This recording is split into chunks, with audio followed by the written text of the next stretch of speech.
Hello and welcome to Between Two Sound Ferns. I'm Peter Schneider, and today I'm going to talk about powering for bags. When I say bags, I mean audio bags. So I think just before we get started, a little history. Originally it was a Nagra that ran on 12 D batteries, and it was pretty simple. There was the mic plugged into the Nagra, and you really didn't need to power much else. You change your D batteries once a day, maybe. So as bags got more complicated, there became a number of different items, and so each of those items took their own set of batteries, and that is a little bit more difficult to manage. So various devices have come about where you can use one central power supply that powers all of the devices. I think it's worth noting that you can absolutely get by with an audio bag where each device has separate batteries. You don't need any of the stuff on this table, but this stuff makes you work more efficiently, and so therefore when you work more efficiently, you work better, and when you work better you get hired more. So this is really where it's at. It's difficult, I think, for a sound mixer to bill as a separate line item a battery system, but it does make you work, allow you to work more efficiently. So I think the earliest power supplies, here they are.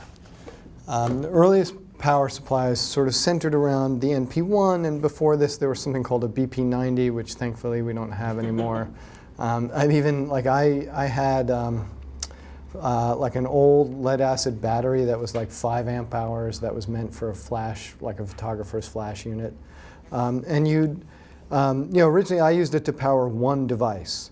So it would be like a cap or some adapter that came off of your one battery into your one device. And then I needed to power my recorder and a receiver or two receivers. And so, I started to use Y cables. So a couple of things can go wrong with Y cables. One is if you have a short in one of them, it's going to take down all of your power. And if there's no fuse anywhere in line, it can really cause some damage to your battery or to one of the devices it's connected to. So one of the earliest versions of a power kind of splitter that I can remember is the Hawkwoods. So if I hold it here, I think you guys can see it. It's a shoe for the NP1 battery that kind of fits in here.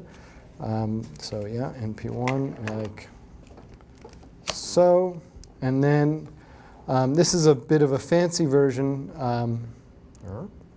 You have a number of power outputs on these ubiquitous 4-pin Hiroshi's. I've heard Hyros and Hiroshi. I'm going to say Hiroshi. Anybody can leave a comment if they want to correct me, just like it says Fragile on all of my cases. Anyways, this one has a switch for the different pairs of power outputs. This also has what's called a polyfuse, which is a polyfuse is a kind of resettable, self-resetting fuse. Self-resetting fuse that allows you to, if it does blow, it will if you remove power, it'll reset itself. That's what this has. And so, if we were to use this one comes pre-wired for an XLR 4-pin female. And so let's see if I have something that I can go. I don't quite have an adapter from 4-pin, but let's pretend like I don't need it. And do I have Hiroshi? I don't have the cables for this, but that's okay. Aha. Hiroshi to Hiroshi.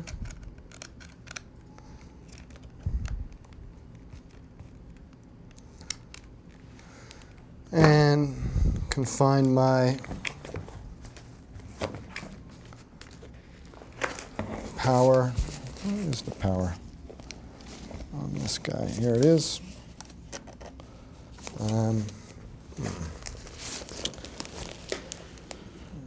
Let's see. So I don't know if we can see into the darkness there, but the Hiroshi connector is right over there.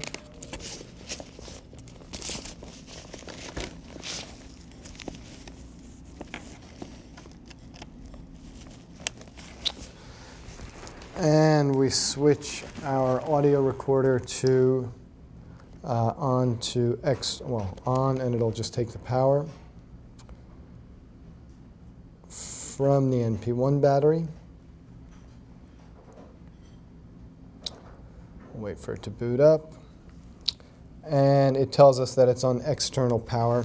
And a nice thing, God, I haven't checked if there are double A's in here, but let's see. The nice thing about keeping double A's in your recorder is if you turn off your external power or you have to change it, you disconnect and it should swap over to, there we go, switching source to internal double A batteries. And there it is. Oops. So now it says internal. And then you swap your batteries, and without missing a beat, give it your external source. As we can see, it says switching power to source to external DC, and now it says external.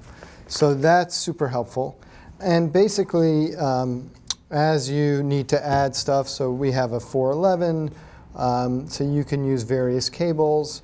Because it's Hawkwoods, it's Hiroshi, so you'd use Hiroshi to the 411 power connectors, and you'd power the 411s with a central power supply.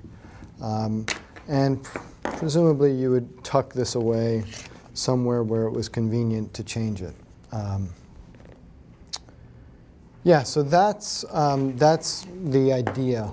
A couple of interesting things. The Hawkwoods, mainly we use them for radio mic receivers. And when the 788 came out, we noticed an interesting trend, which was that the Hawkwoods, particularly as the Hawkwoods got older, they would shut down, meaning they would stop outputting DC power. And this was because the polyfuse, as it ages, is sort of more prone to tripping.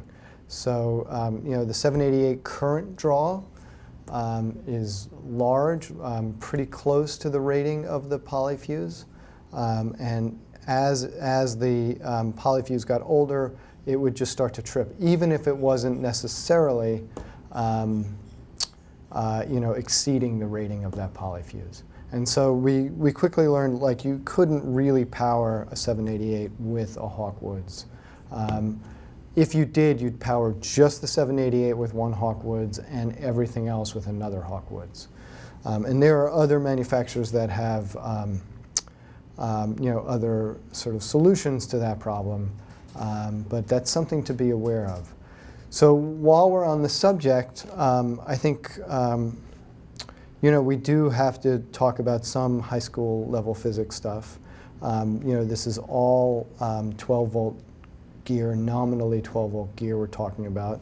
And you do have to be aware of how much current your stuff draws, and so that you don't exceed the maximum current capacity of the battery and of the individual outputs, especially the fuses that are on those outputs. And there's various solutions for how to figure that out that these manufacturers have offered us. The other thing to be aware of is a phenomenon called inrush current, which is that there are some devices, due to kind of filtering capacitors and other components like that, that when you first turn them on, they have a large inrush current. And so you want to be able to power it with a device capable of sustaining that initial inrush current.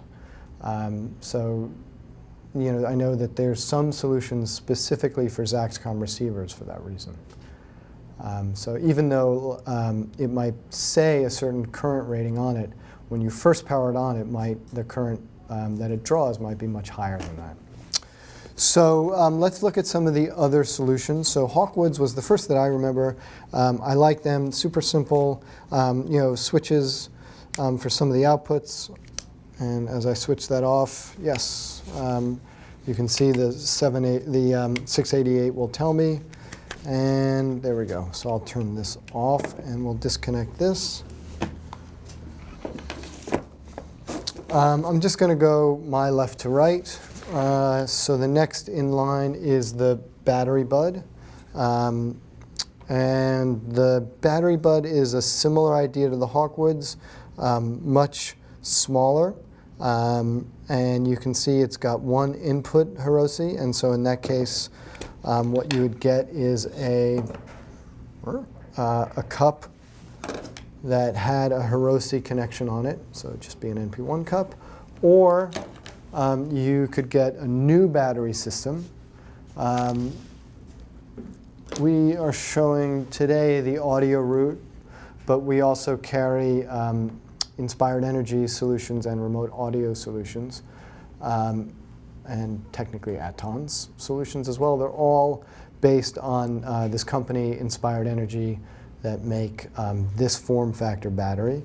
And so, yeah, you would get their cap, which kind of snaps somewhat, some degree of force. They get easier when they're broken in. To a Hirose, and you could power it that way. The point is, it doesn't really care what battery that you power it with. It's battery agnostic. You could power it with that lead-acid battery that I carried around 20 plus years ago, or something more modern like this.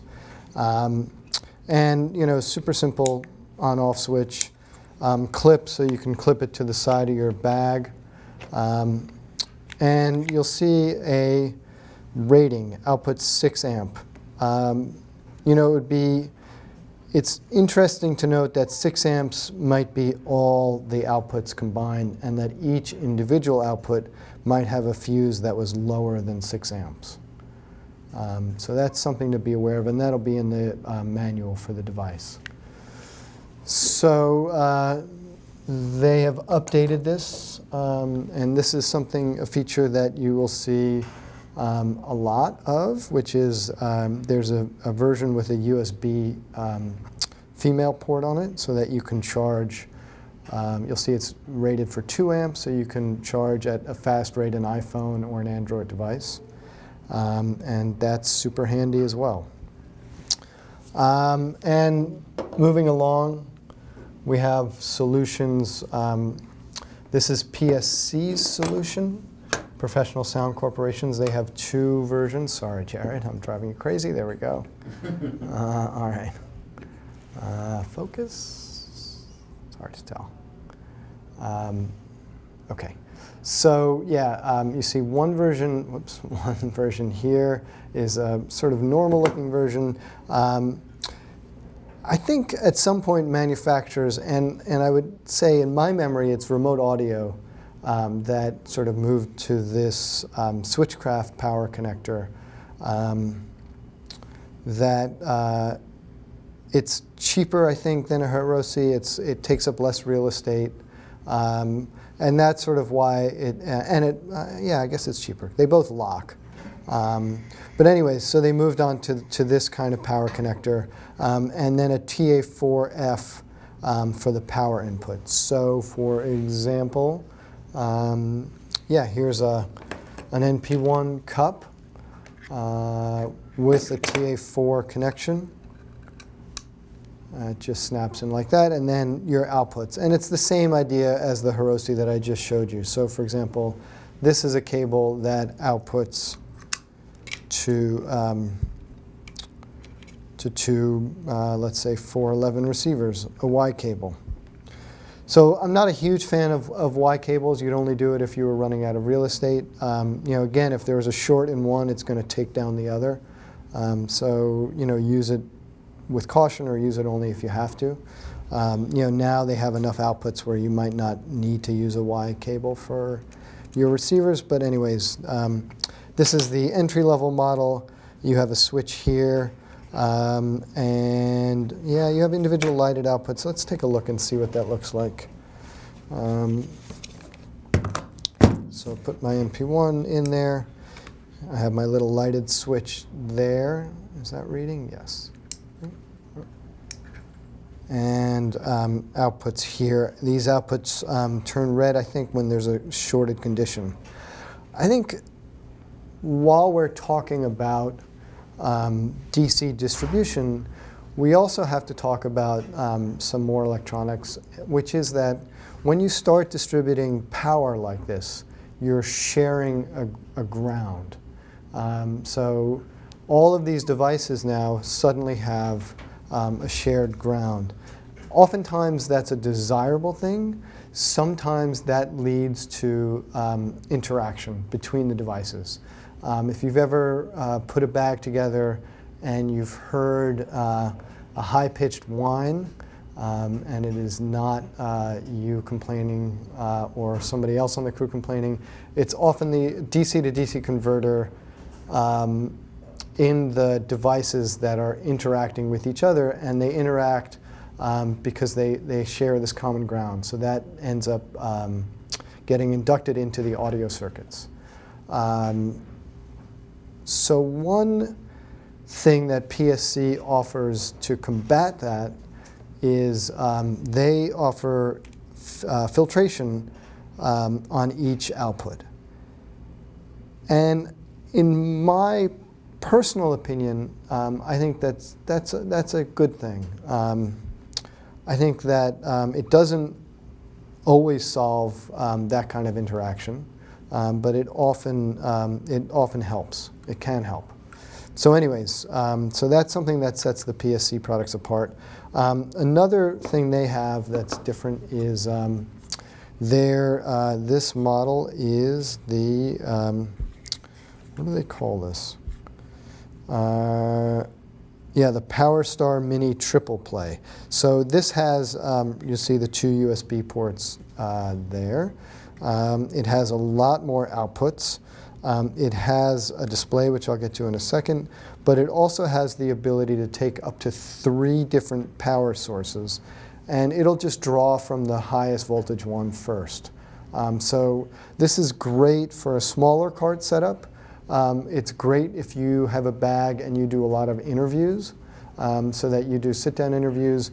You power it mostly from a battery, and then when you do a sit-down interview, you plug an AC supply into one of the other power inputs. So here, let's take a look and see what's going on with the display here.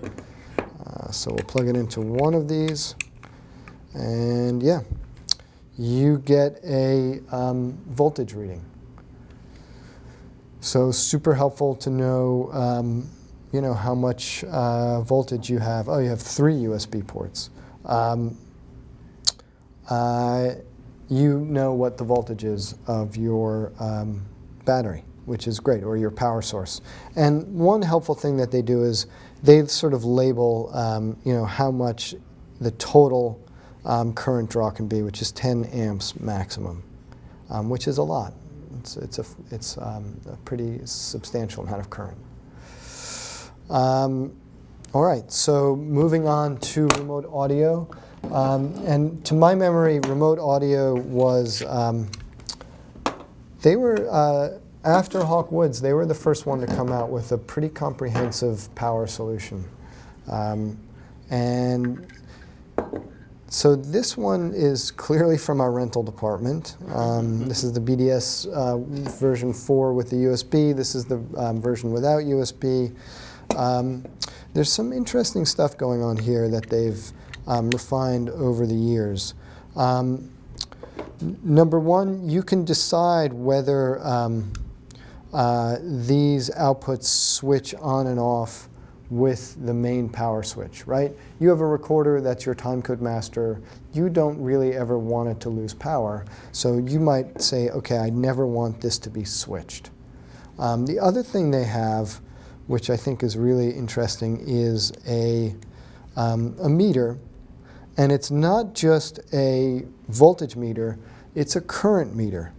So obviously I'm not drawing any power, there's nothing being drawn, so there's virtually no current that it's showing. So let's actually see what that looks like. All right, so I need one of these guys, and we'll power up our trusty 688.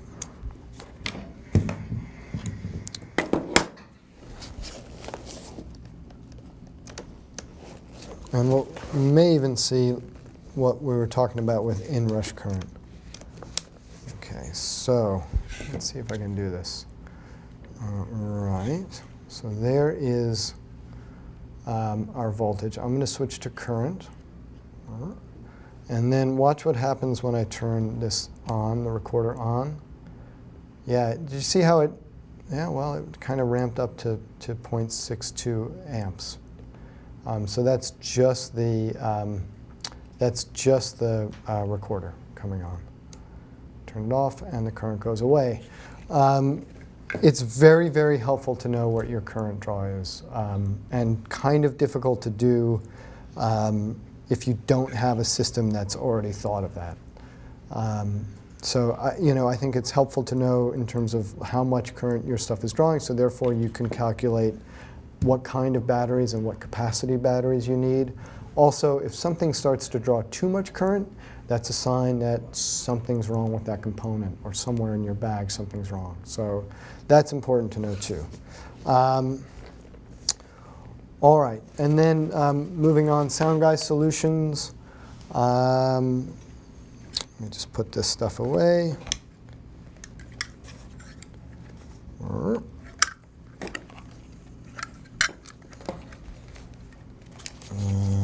We'll keep the cable.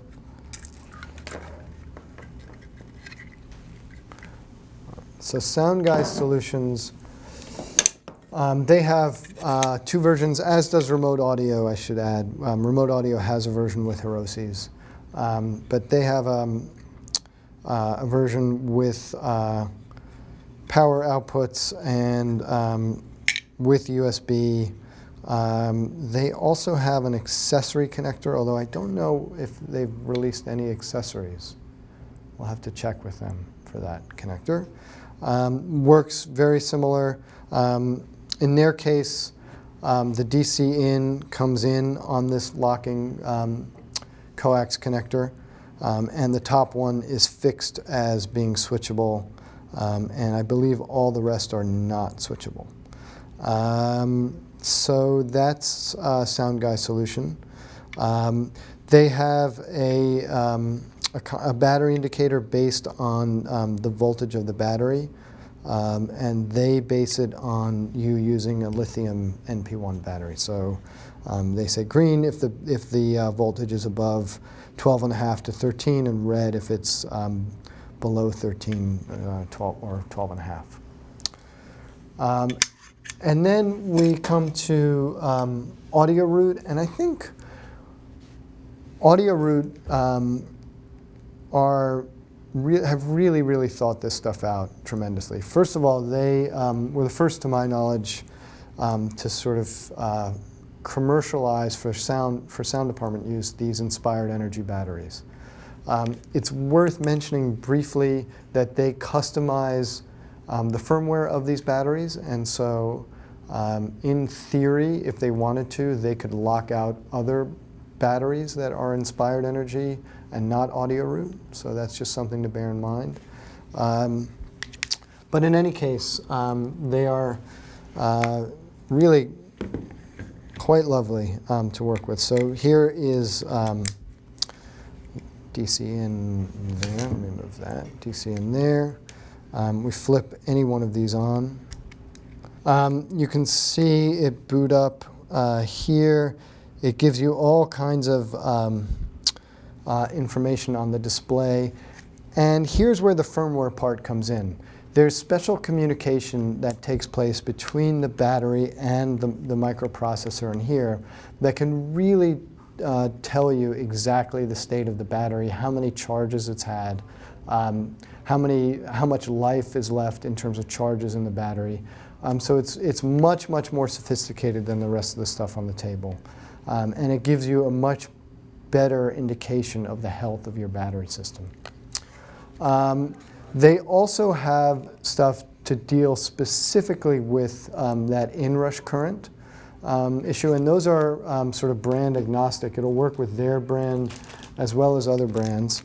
You know, for example, this accessory just is Hiroshi in and Hiroshi out, but allows for a soft start, and it limits the amount of inrush current that a device will draw.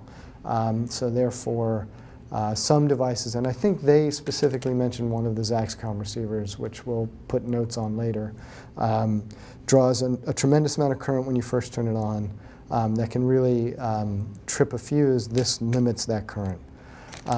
They also have, and we don't have an example here, but we'll link to it in the video, of stuff to deal with ground loop problems beyond the filter stuff that PSC has. So their way of dealing with ground loop issues is to break the power ground, and they use an isolating DC to DC converter which isolates the power ground. So it's 12 volts in, 12 volts out, but it's a separate power ground. All right, I think I've bored everybody enough. You know, prices for this stuff range from $200 to a simple setup to $400, $500 and beyond for a more advanced setup, plus the batteries and the chargers. So, you know, it really can be as simple or as complicated as you like. And we'll have links to all of the different options on our site and stuff like that. So I'm just looking to see if there's any questions. And that's it. So yeah, I think that's it. Does any peanut gallery questions? What does the Audioroot show on the screen? Sure. Let's take a look. So yeah. So what I'm doing is I'm checking to make sure it's the 4-wire cable, because you need all 4 wires wired up for the information to flow back and forth. Let's take a look. So it wants me to calibrate. And so I do calibrate. But then once it's done calibrating, meaning, you know, each of these batteries has its own microprocessor. Once it calibrates, we'll be able to see what stuff it shows. All right, so we'll let it calibrate. Obviously, it's showing voltage right now, but pretty soon I'm hoping that it's going to show us number of times it's been charged and discharged. So there we go. How's that? That's it.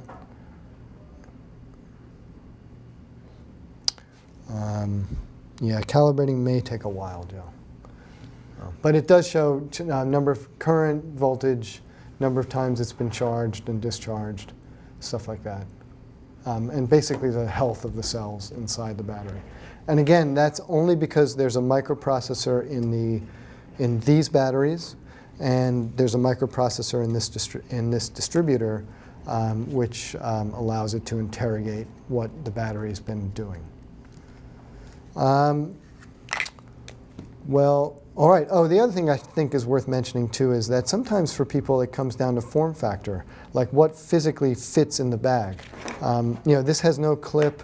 This arguably is sort of awkward to fit in the bag. You know, the ones with clips are a little bit more useful. You know, I think that this is an interesting, like this very narrow form factor is interesting. So sometimes it's as simple as that, and I think that's kind of okay. Anyways, that's it. That's all I got for now. So yeah, thanks for watching. Next week, we're not really sure what's going on next week. So in the meantime, Send us your suggestions, info@gothamsound.com, and check us out on Facebook and Vimeo. Thank you.